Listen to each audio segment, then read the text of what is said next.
مولد النبی صلی اللہ علیہ وسلم،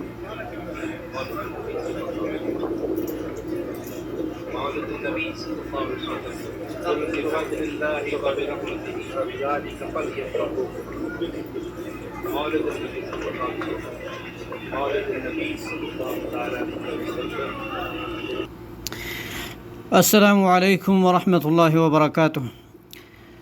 محترم ساتھیو، یہ جو شخص دکھائی دے رہا ہے لگتا ایسا ہے کہ مدینہ منورہ میں مسجد نبوی کے سامنے صحن میں چاکلیٹ بانٹتے ہوئے نظر آتا ہے، اور ویڈیو کسی نے کی ہے، اور یہ لوگوں کو چاکلیٹ بانٹتا ہے اور کہتا ہے کہ مولدی رسول مبارک ہو، اس طرح کچھ، یعنی رسول اللہ صلی اللہ علیہ وسلم کی میلاد کی خوشی میں چاکلیٹ بانٹتا ہے۔ اب یہ طریقہ اس نے کہاں سے لایا؟ جو لوگ اس سے یہ چاکلیٹ کھاتے ہیں، لیتے ہیں، وہ بھی اس سے زیادہ جاہل ہیں، اور پوچھتے ہی نہیں ہے کہ آپ یہ کیوں بانٹتے ہیں، یہ تو بدعت ہے۔ اور اسی طرح کوئی بھی یہاں پہ اس طرح کوئی اس کے سامنے نہیں آیا پوچھنے والا کہ یہ کہاں سے لایا۔ کیا رسول اللہ صلی اللہ علیہ وسلم نے اپنی ولادت کی خوشی میں کوئی، اس وقت تو کھجور تھی تو کھجور بانٹے ہیں؟ کیا ابو بکر نے ایسا کیا ہے؟ اس نے کھجور بانٹے ہیں؟ عمر اور عثمان، علی رضی اللہ عنہم، کسی صحابی نے اس طرح کیا ہے؟ کھجور بانٹے ہیں رسول اللہ صلی اللہ علیہ وسلم کی خوشی میں؟ تابعین نے، تبع تابعین، ائمہ کرام، یہ کہاں سے یہ طریقہ آپ لاتے ہیں؟ کہاں سے لایا یہ آپ نے یہ طریقہ کہ آپ یہ میلاد النبی رسول اللہ صلی اللہ علیہ وسلم کی ولادت میں قیامت تک جو ہے آپ ہر سال خوشی مناتے ہیں اور مٹھائیاں بانٹتے ہیں؟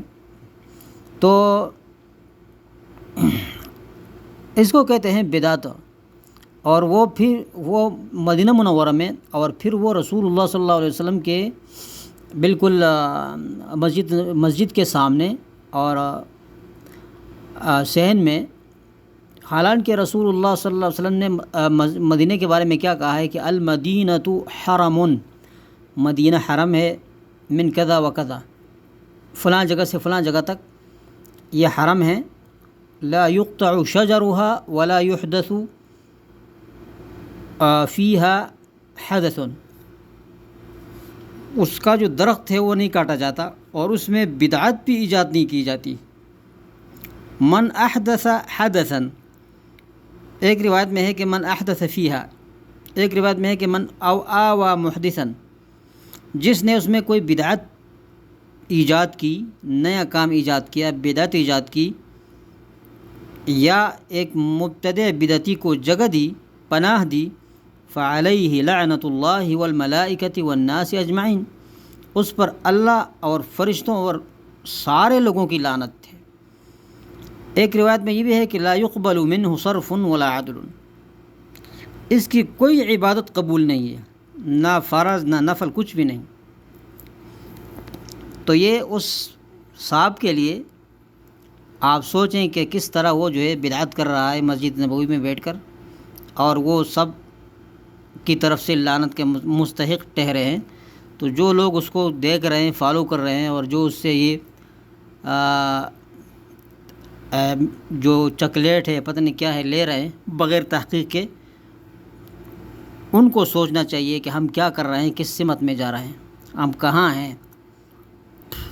اگر اس کے جرأت ہے تو کسی سعودی کے سامنے آ کر یہ بانٹیں تاکہ پتہ چل جائے۔